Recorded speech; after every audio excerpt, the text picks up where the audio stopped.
Waheguru Ji Ka Khalsa, Waheguru Ji Ki Fateh. Saad Sangat Ji, my name is Dwindapal Singh. I'm here on behalf of the Sikh Press Association. Today, we're going to be doing a talk with Feltham and Heston MP, Seema Malhotra. Before we go into it, just a bit of a background on the Sikh Press Association. So we are a press association that has been set up for the interests of the Sikh community. We liaise with media corporations to make sure that they get the correct and accurate information on the Sikh faith and on stories concerning the Sikh community and individuals within the Sikh community. So I'm very, very glad and very privileged to have with me today Seema Malhotra. Seema, thank you for joining us today. Thank you so much. Waheguru Ji Ka Khalsa, Waheguru Ji Ki Fateh. Great to join you. Thank you. So Seema, you've done a lot of work in the Sikh community. I really want to kind of start off with the grassroots level stuff that you've done in your constituency. I know that you've been meeting with the Sikh Human Rights Group, for example. Perhaps you could tell us about how that's going. Well, thank you very much. It's a pleasure to join you. And I will just say a thank you as well, because when we organised the first Sikh Awareness and History Month in the UK, which I led, I think, 2 years ago now, Sikh PA were a very big part of that, to make sure that we were putting the issues, the experience, the contribution of the Sikh community at the heart of our thinking and also awareness in Parliament. You're right as well about the Sikh Human Rights Group, and I'm sure that we'll touch on this through the discussion. But we have a very prominent member, Jasdev Singh Rai, who is also a local resident in West London. That work has, I think, been ongoing, often not talked about, but it's a group that has special consultative status with the UN. And as an NGO, it's involved in dialogue, in thinking about treaties, in looking at where those treaties are being ratified, in being able to do research and present those at the UN. So the work also that the Sikh Human Rights Group has done in relation to trying to bring out the evidence base in relation to the farmers' dispute, to put that before legislators and policymakers, has been, I think, very important contribution. And I also think that the contribution they made to inform the debate that was in Parliament this week was extremely helpful. It was a paper that I was able to share with other members of Parliament who were contributing to the debate. And I'm sure that that voice will continue to be an important and respected one. So just on the conventions with the UN, we spoke earlier off record about the UN Convention Against Torture and how India had signed up to that convention back in 1997, but still hasn't ratified it. So technically it's not actually going against the convention because it hasn't actually ratified it. And that means that India is able to torture detainees without facing repercussions from the United Nations. What can we do as a community to hold India to account? Obviously, torture is not acceptable in any community in this day and age. What can we do to really change that? I think it's very important to also, I think, appreciate that the sentiments that are in these international treaties are taken very seriously by all the states that certainly do ratify these treaties. And I think there's a sort of understanding within international relations that there's an expectation to abide by the terms of those treaties, and what we would want to see is behaviour from some of whom are also our closest partners in many different ways. I think there were some very important words that were said in Parliament in recent weeks, not least by the leader of the House of Commons, who is a senior Conservative, in response to the question by Tanmanjeet Singh Desi as well. But it was a sentiment echoed in the chamber in the Westminster Hall debate this week, which is that where India is maybe taking actions that are also harming its reputation around the world, that they are important to be raised in the dialogue that the leaders will have with them. And that certainly was the impression I came away with from the debate, that these issues were being taken seriously by the government, that they were issues being raised by the Foreign Secretary, and they would be issues that would be raised by the Prime Minister. Those are the channels through which both dialogue, diplomacy, and kind of voice is heard. I think what was important as well is that we heard, from within the Sikh community, but also there are other communities, because the farmers' dispute as well, if we focus on that for a minute, is not just a Sikh issue. Obviously, Punjab, with its role as an agricultural state predominantly, is one of the most affected states.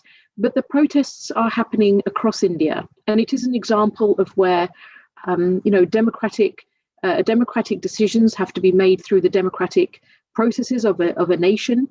But the key issue in the debate was that with that comes the standards of democracy, of the freedom to protest, of the freedom to be free from the arrests sometimes that we've seen that haven't really been substantiated, and also the freedom from torture.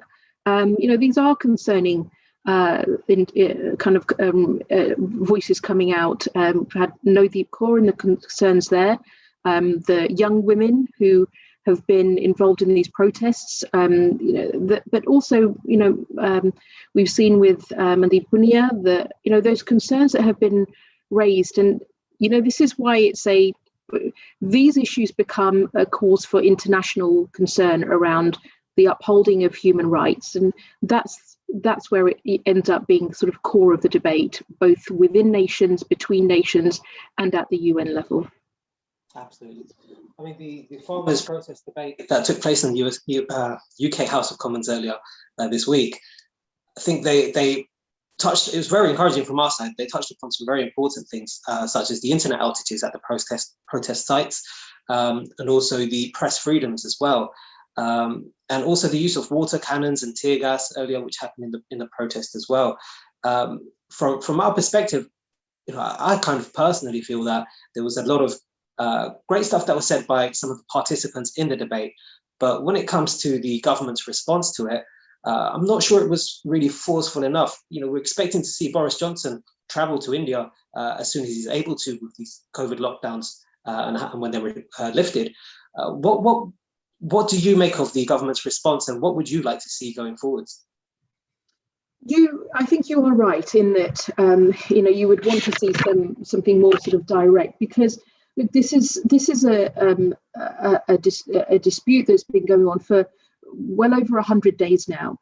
We've seen the utter hardship and the distressing images that are coming through. This is young and old, people who would rather, family of many constituents or friends, people from the same village, those that we all understand and relate to. That families like mine have also had a background, a history of agriculture in the Punjab. So this feels very, very close to home.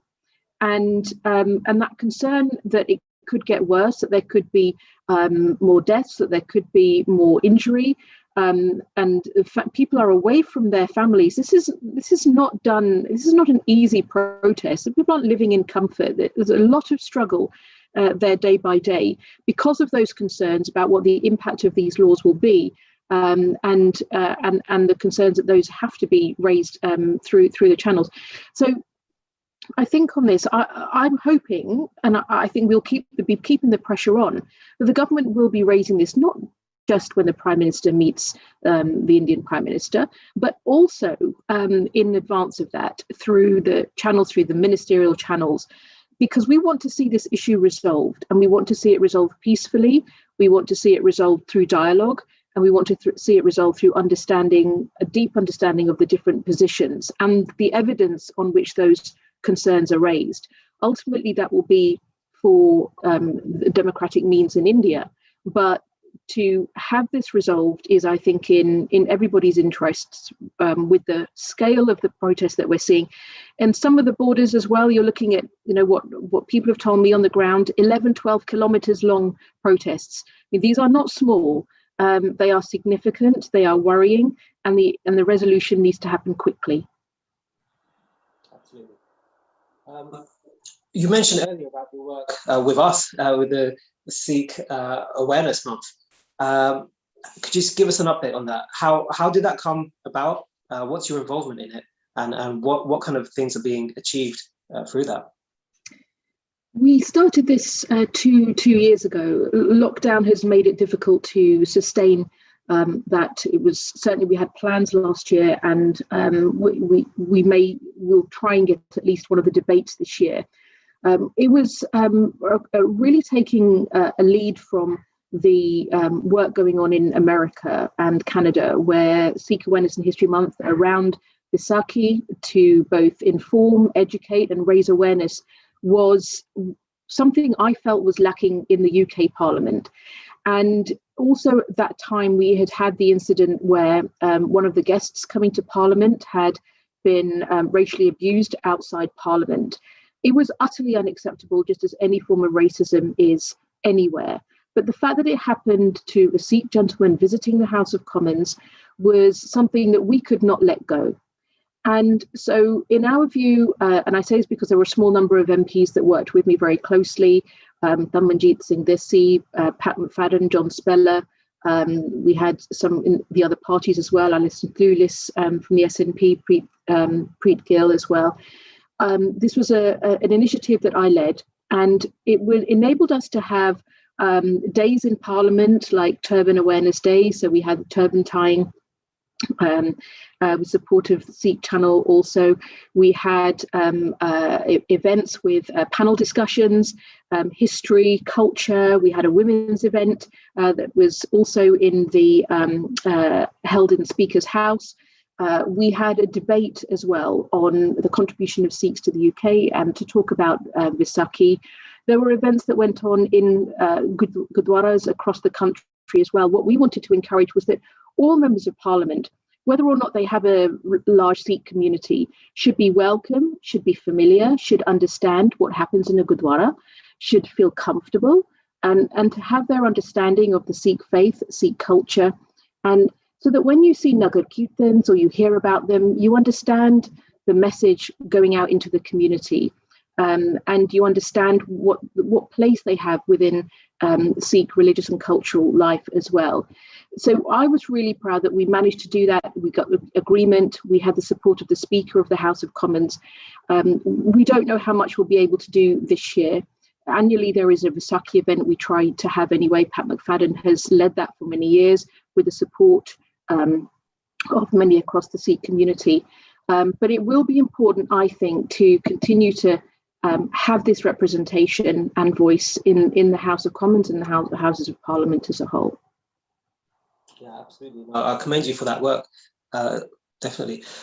In regards to the kind of threats that the Sikh community is seeing, one of the largest threats is perhaps the rise of right-wing nationalism, which obviously we're seeing that manifest in India, but also even here in the UK, we're seeing some sort of tensions arise. A couple of weeks ago, there was a planned protest in Leicester, Birmingham and Southall, created by a group that only went by the name of Proud Indians. We don't know much about this group. That was something that we were quite concerned about, causing tensions, inflaming tensions between the Sikh and Hindu communities unnecessarily, really. And also, there's a few groups. There was an ITV documentary on a group called HSS, which is like a UK branch arm of the RSS in India as well. I believe, in the circles that we operate in the political spheres, we do end up meeting people from these groups, representatives from these groups, some on a somewhat regular basis. I understand that you met with the HSS before you started actually doing the Sikh Awareness and History Month initiative as well. What do you make of those kind of groups, the HSS, and this rise of right-wing nationalism and how it kind of threatens the harmony in our communities? I'd met with one HSS group, and this was actually about 6 years ago, and it was a very, very short visit. It was actually at the invitation of a couple of the members to talk about an education project that we were doing in the community, where they'd heard a speech that I'd made and asked to share some of the work that was going on in the local area. So it was a very short visit, and simply around that education project.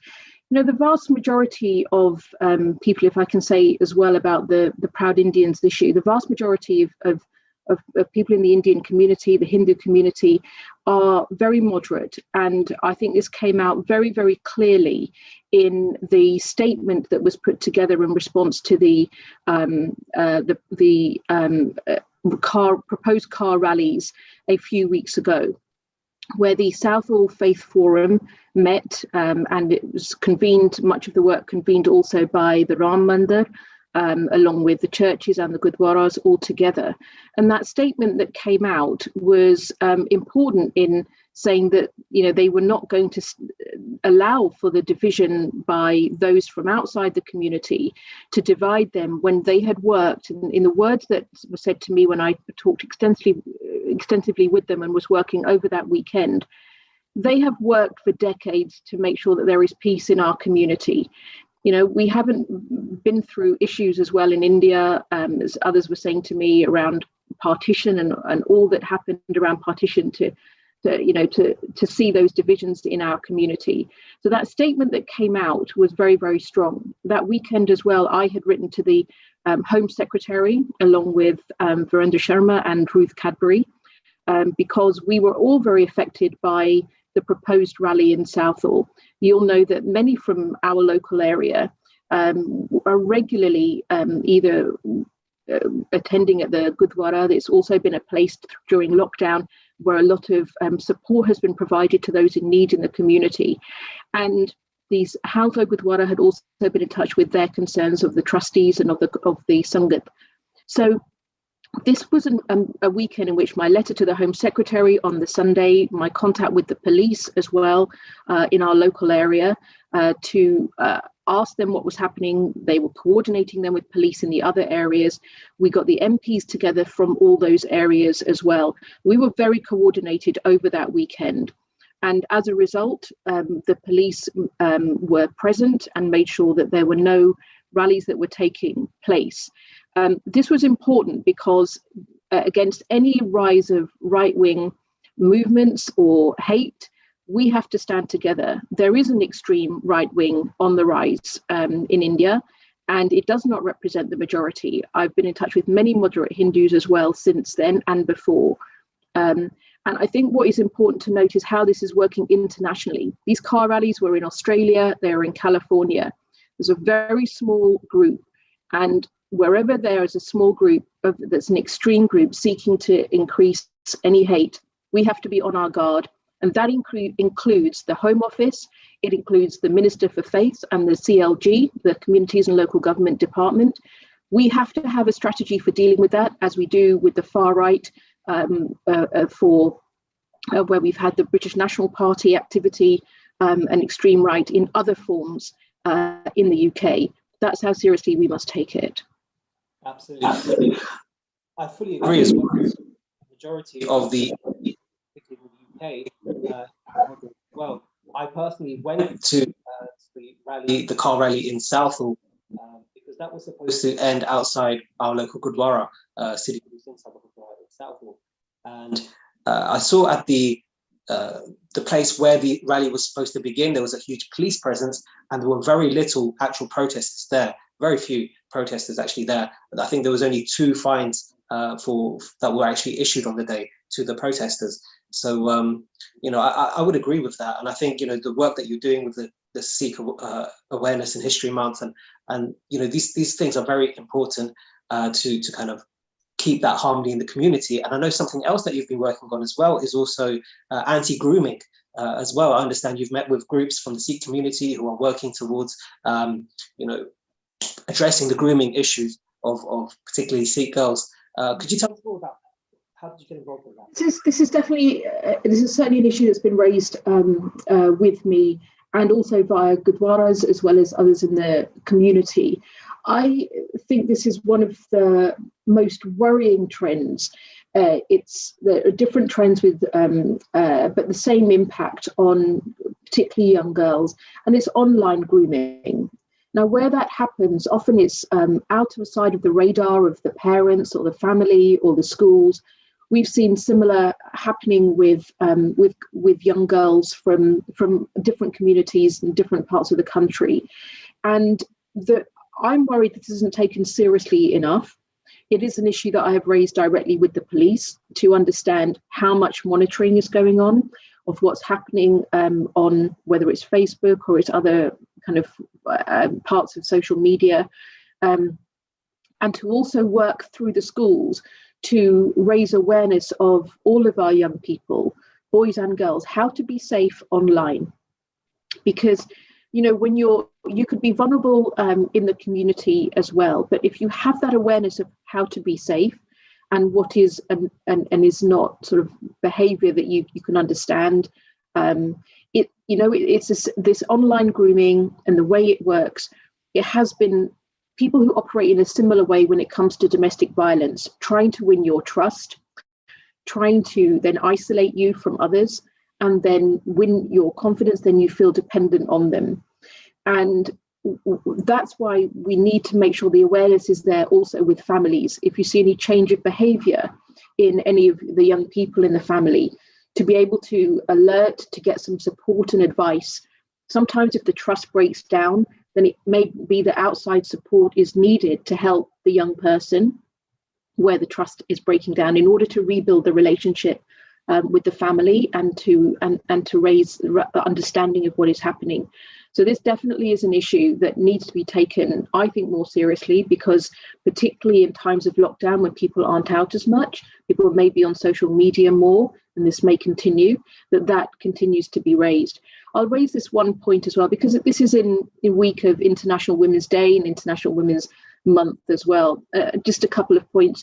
You know, we've had a debate this week in the House of Commons about violence against women and girls. There's been the serious issue of women and their safety on the streets. All the stories being told about how people feel when they walk just from, one place to another. I remember the year before we started a charity in Hounslow called Hounslows Promise, and it is about the promise we should make to young people in our community. It's for their education, employability, and their well-being. One of the workshops we did in the year running up to that was with young girls and boys in a secondary school. I was really shocked then about what young girls told me about how unsafe they felt, even going from home to school, how they might have comments made at the bus stop or on the bus or just walking down the street. And the sense that our community is not keeping people safe emotionally and otherwise was a big message. And it's one of the reasons why we also need to take this opportunity to challenge the culture around which we live, where we just accept some of these things, and to make sure that we look to have a safe community and emotionally safe for young people as well. That's really positive.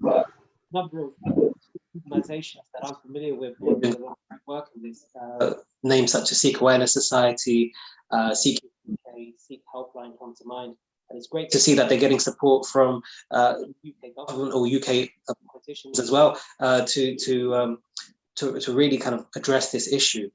One thing which happened quite recently with the farmers' protest, which we were speaking about before going live today, was a tweet. I'm all too familiar with social media and cancel culture and how toxic social media can be these days. But I really commend you for actually coming forward and owning this, being really willing to talk about this. A tweet that you put out a couple of weeks ago, which was from, I think, an organization called India Today, which featured a reporter who hasn't really endeared herself too well to the Sikh community. It kind of upset a lot of people. But as we were talking about, this was actually a pro-farmer tweet that you were trying to make. And obviously with Twitter being very short character space to be able to put your point across, sometimes things don't come across as you hope they would. So would you like to kind of address that and talk about your experience with that tweet? I was, I did at the time realize that, this had caused a lot of distress and indeed had led to a lot of confusion about my position, effectively saying, with commentary on social media saying that I was anti-farmer. And I think what happened as well is when people saw what people were saying that I'd said, then that was different from seeing what I actually had tried to do. My tweet that day was never intended to be anything other than in support of the farmers' protest, because I have been supporting the rights of farmers to protest and to have their concerns heard since October, November, with some of the action that we've taken in Parliament, some of the letters that we've written when Parliament hasn't even been sitting. And it was also in no way to agree with or support the views expressed in other interviews by the journalist who, in actual fact, I have had, very little to do with for, probably a good 18 months. The reason why I had shared that comment in that particular clip, had also been shared by others who were supporting the farmers' protest, because there were two important points made that were rebutting a lot of the narrative that was being put forward that week. And on those 2 points were that firstly, there were claims of this separatist or foreign influence in the farmers' protests, and they weren't genuine. They absolutely are genuine, and they always have been genuine. And you only need to go and see some of the images and look at the front line to see the families there. You see on Time magazine this week as well, 3 generations of women who are there. And not surprising, because 85% of women in rural areas are working in agriculture as well. This is very much an issue that is important for men and for women. And the second issue was about the minimum support price, where I think there's been certainly some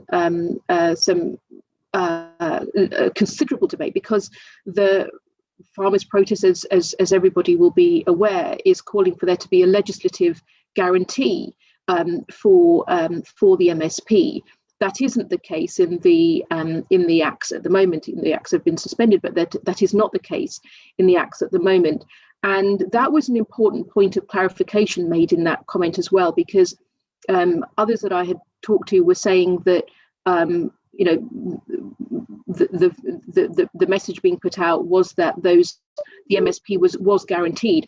And I think this is an important point to make, and it continues to be one. It was one I made in the House of Commons as well this week, that there isn't currently a legislative underpinning in the acts for the MSP. And one of the concerns about why farmers' incomes will end up being much lower and subject to the greater forces of large corporates, without perhaps some of the regulation and controls, the learnings from other countries about what the impact has been over time. You want to see an evidence-based debate on these matters.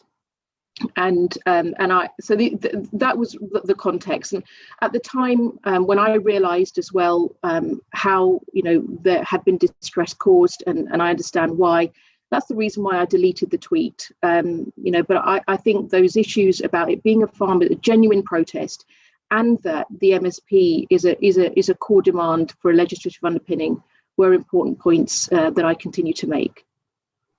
Great. Well, thank you for clarifying that. With social media, one of the other issues, particularly in relation to the farmers' protest, is censorship. We're seeing UK-based organisations being censored on social media at the behest of the Indian government. We're seeing Indian journalists, as you mentioned earlier, Mandeep Punia and Nadeep Kaur as well, being arrested, detained, tortured in police custody as well. And this really has a huge impact on the kind of news that people around the world, particularly in India, but also the international media as well, the kind of quality of news that they're getting about these protests. India is actually ranked 142nd out of 180 countries in the World Press Freedom Rankings. So this really affects us all. What do you do? How can we ensure that people in India and in the West are receiving accurate information about what's actually going on? This is a very, very serious point. It's one of the points I think was also strongest in the debate, because look, Boris Johnson, the Prime Minister, is a former journalist and in fact still writes. And so the issue of press freedom, I think, is one that he does understand.